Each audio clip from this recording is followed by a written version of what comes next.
So for years now, we've been doing a playlist called The Hype Train, in which we hunt down the most hyped, most lauded beers and breweries in the world and work out if they're worth it. And in doing that, we've actually neglected another very important aspect of the beer industry, which is those that do not get the hype that they damn well deserve. Yeah, like the unsung heroes of the beer world, almost. Exactly that. Maybe they don't make the hype styles, maybe they don't quite look the part, or maybe they're just in a weird part of the world that means that they're not talked about. And through doing our video about underappreciated breweries, we realised there's loads of breweries we didn't know about or that we haven't talked about enough. And that is what this new playlist is going to be all about. It's the unhyped. Yeah, it's like the anti-hype taxi. Unhyped? Unhyped. The unhyped taxi? The unhyped bike? I don't quite know what it is.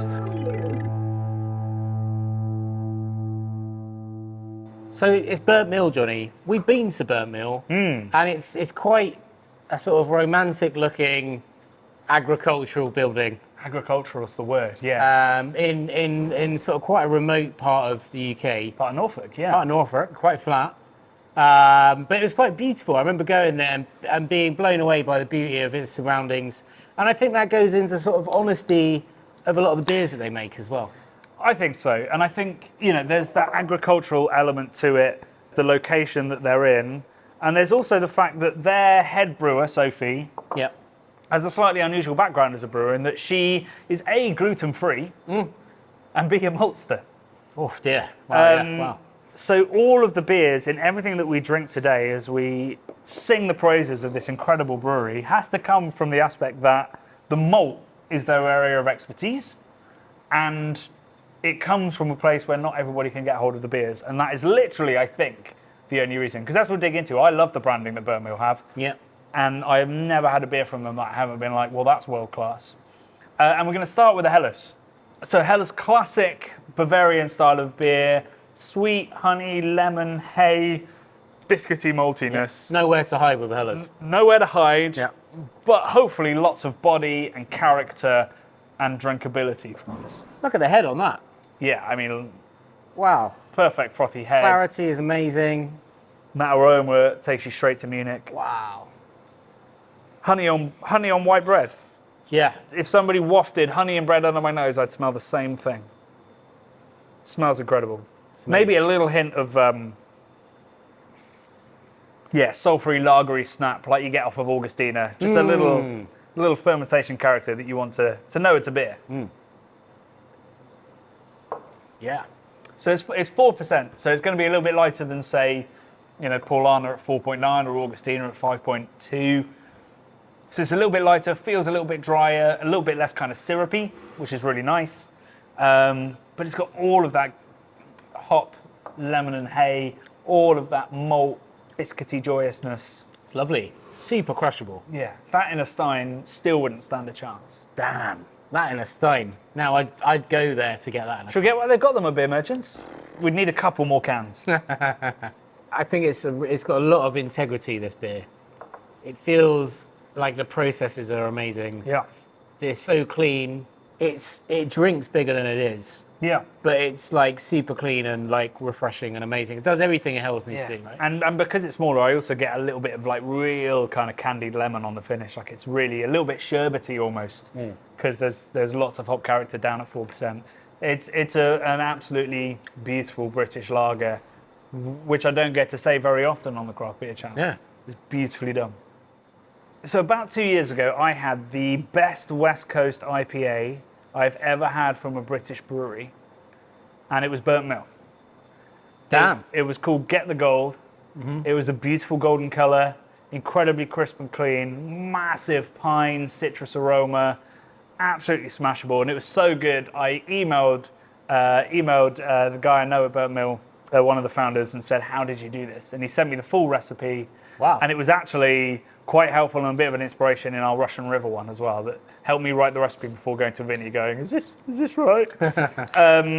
It's an absolutely stunning beer, and I think they make incredible West Coast IPAs, both because obviously they're very good at hoppy beer and they make great hazies, but also because of their understanding of getting malt balance, getting clean fermentations, all the kind of stuff that comes from being a former maltster. Yes, Bradley, you're right to admire Look at that. the look of that beer, That is a fantastic looking beer.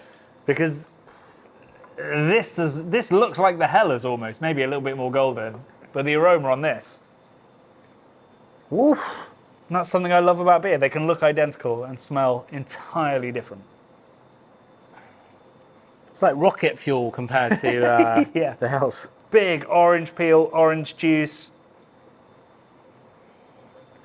proper sticky resin. Like it's almost, it feels like it would stick to your fingers if you put your fingers in it. It's a really I'm there. sticky burnt orange kind of aroma. Yeah. And this is it's double dry hopped as well, and they've got that kind of clarity from it. Just perfect processing, smells incredible, very high quality brewing on display here. Let's see. Yep. Yep.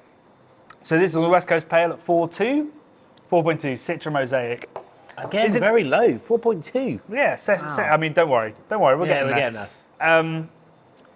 I love that when you use Citra Mosaic with different malt bills, different yeasts, different strengths, different bitternesses, different water profiles, you'll end up with something that, you know, if I sniff that, I would not immediately be Citra Mosaic. But once I've drunk it, I start to go, oh, well, there is that like slightly juicy fruit tang, which I think is that burnt orange thing. Citra's bringing in, you know, at this strength, Citra often for me brings elderflower. But here it's sort of brought like a fragrant pine forest kind of thing. Just there's not many of this kind of beer made. I was going to say anymore. There never was 4% West Coast style beers. No. I mean, it's sort of bringing me back to the past and the sort of beers I used to drink a long time ago. Certainly aroma-wise, Yeah, like aroma-wise, it's kind of amazing. I really like the bitterness level and the like rainy, Rindy. piney, Oh, piney. resiny kind of thing going on is great. Hey, piney and resin. Let's call it Riney. Rainy. I like it. Yeah, it's amazing. It's an absolute banger. More people should try this beer. That's Yeah. the whole point of the video, I guess. Yeah, exactly. But it's incredibly hard to do Yeah. for brewers, and Yeah. it's not necessarily going to sell any better than, say, a beer in the style of this next beer we're going to drink. Did you know that the first ever fridge was built for beer, not food? Or that surgeons learned that they should be washing their hands from somebody investigating sour beer? How about the fact that the Nazi Party was formed over pints in a Munich beer hall, and that brewer's yeast might just be the solution to climate change? Intrigued? Well, then my new book might just be of interest. I'm super excited to say that my fourth book, The Meaning of Beer, is available for pre-order in hardback, ebook and audiobook at the links in the description box below, all for delivery on the 7th of November. This book has taken me more than 2 years of research, travelling and writing, and it's essentially a revisionist history of humanity, claiming that beer is our greatest invention, right up there with the discovery of fire and the creation of language. So as I say, the links are below. This beautiful book is out on the 7th of November in hardback, ebook and audiobook, and I would absolutely love to hear from you if you've pre-ordered it or if you want me to come to your town and do a talk, have a few beers when this book is released. Love and beer. So as I said, Burnt Mill make great hazies, but most breweries do at this point, you know? The demand's so high that everybody's making it and everybody's learning how to do it. Yeah. This is a hazy beer, but it's a Vermont style Whoa. IPA. Not just a New England style. No, we've drilled down even further. What's a Vermont style, Johnny? Well, so I can only assume that a Vermont style IPA is inspired obviously by Vermont and Yes. the breweries of Vermont. So I'm assuming when we say Vermont style IPA, there's two breweries you think of. It's either Hill Farmstead, who kind of helped perfect the New England IPA style, or it's Alchemist. who invented it and then went, I don't like where you're taking this, people, Yeah. please stop. Yeah. So I'm hoping it's in the latter camp. Right. Yeah. Interesting, this is called the Brewer's Choice selection. So this is beers, I guess, where one of the brewers in the team has gone, I want to make this style of beer. It's sort of Yeah. Right. giving some creative license That's to the brew nice. team. So maybe they're aspiring to Alchemist beers and all this kind of stuff. Yeah, so I believe On the the brew team. the brewer that's behind this, Angelo, spent 15 years in the industry, including in Vermont. Oh wow. So this has some oats in, but it doesn't have wheat. It is Eclipse and Motueka, Wow. with Citra and Strata as well in the dry hop. Ahead on this again, Johnny. And it's Sanders yeast. Bernie Sanders, he's from Vermont. So what we should get from this, if it's Alchemist style, it should be that hazy, but it should not have the body that a New England IPA does. It should be trying to be ultra drinkable. It should be very bitter. It should be very crisp. And it shouldn't be all out juice. It should be pine, resin, cat pea. So some bitterness there too. Exactly. Right. Bitterness and savouriness. Oof. I mean, you can tell there's strata in that. Again, it's got that really smooth, slightly acidic passion fruit kind of character to it. Maybe a little bit of coconut from the Motueka. It's got a coconutty vibe, which I'm not a massive fan of coconut, but I don't mind it in the Motueka sort of realm. And there's juiciness underneath, proper juicy fruit chewing gum. It doesn't smell like a beer that John Kimmich would enjoy, but we'll see if it will on the palate. Yeah, so there's no velvet, there's no smoothness to it. It is an assault on the palate. It's dry, it's bitter, but it's juicy underneath that as well. Yeah, it's juicy and dry. Yeah, somehow. Juicy and dry. Yeah, two things that shouldn't necessarily go together, but it is. Yeah. And it is delicious in that way. It's quenching. It's while quenching, still being bold. It's hitting everything in all corners of my mouth. It's quite amazing. Yeah, I mean, it's almost kind of salty. It's like got bitterness, umami-ness, sweetness, saltiness. Yeah, I wouldn't say there's any sourness, but there is a sharper fruit character from that Motueka, a limey kindness that could be sour. Very complex. It is every part of your tongue is being hit. Yeah. Without it being, I wouldn't say it's too tiring. It's not like some of the beers that we've in fact had today, some big New Englands that have been a bit like, woo, couldn't drink a lot of that. I could keep drinking that. Big time. What is it that they're doing different from others that are producing, lighter beers that are drinking bigger than they should? Like the condition of every beer you've cracked is incredible as well. I mean, it's process. Everyone talks about the recipe of a beer. Constantly on our sort of homebrew videos and stuff, it's like, what's the recipe? And like, actually, the process is the important thing, and that's always in the video. It's like, this is how I dry hop. This is how I keg. This is, the temperatures I mash in at and stuff like that. And I guess recipe and process are quite similar things, but... Do you think the head brewer being like a maltster is quite a unique take on things? Because maybe they're not like so hop focused and they're looking at everything that goes into a beer. I think that'll definitely be a perspective that they take. It won't just be, everybody gets very excited about the new hop harvest in a brewery. I bet that Burt Miller's one of the few where the malt harvests are an exciting time, where they get to taste the malts and see what it's going to add and what beers, they can make with the way that these different crops have come out and the new products that, Muntons or whoever they buy from for different products will be producing that year. There's like a sort of nuance to all of these beers that I think stands out as opposed to a lot of the hypier stuff, which is more shouty, and it like maybe the hops express more like how you would expect the hops to express. But I find like that we just said it's hitting every corner of my tongue. It's got all kinds of complex stuff going on. It's not just the hops that are working that beer. It's a more holistic view, I think, on the beer recipes. And I mean, you look at the great breweries that we've covered in our hype train, and a lot of them, when I went to Verdant, I had a long conversation about oats, which you wouldn't expect at Verdant. That's when I think you're in a special brewery, when a really unexpected thing is something of great passion and it makes a difference. And I think that definitely malt, particularly with these two, but also still with this one, is clearly something they're passionate and want to bring out. And I reckon, and the reason I picked this particular beer, that it's going to be super evident in a black IPA. So black IPA is a deeply unpopular style, but we seem to drink quite a lot of it on the channel. It's not even my favourite style, but just... You keep picking them. Yeah, breweries that I love seem to make lots of black IPAs. Yeah. Maybe because, like we were saying, it's a holistic view. You get to talk about yeast, hops, malt and water. Again, big, frothy, beautiful head. Condition on these, man. Yeah. Fantastic. So, Columbus, Azaka. So Columbus, classic West Coasty, big pine and almost kind of meatiness. Azaka, big, juicy boy, almost smells like diacetyl, it's that sweet. And Amarillo, so orangey, fusely, diesely, boozy, Negroni-esque kind Big. of vibes. Big. Big. Trying to go for a chocolate orange kind of thing. I know this is a collab as well with Lallemand, the yeast suppliers, and Crosby Hops, the hop suppliers. So I like that. They're proud of their supplies where they're getting everything from. and they've. Oh, sorry, it's also a women's International Women's Day collaboration brew. Cool.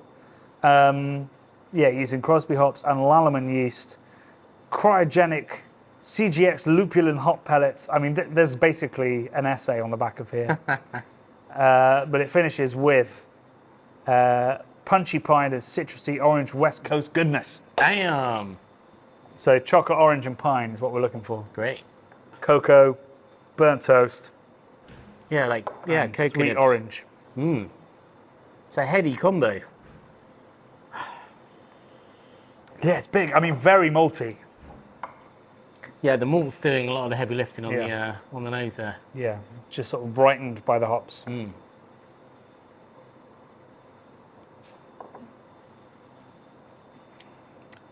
Oh, yeah. Where did I put my chocolate orange?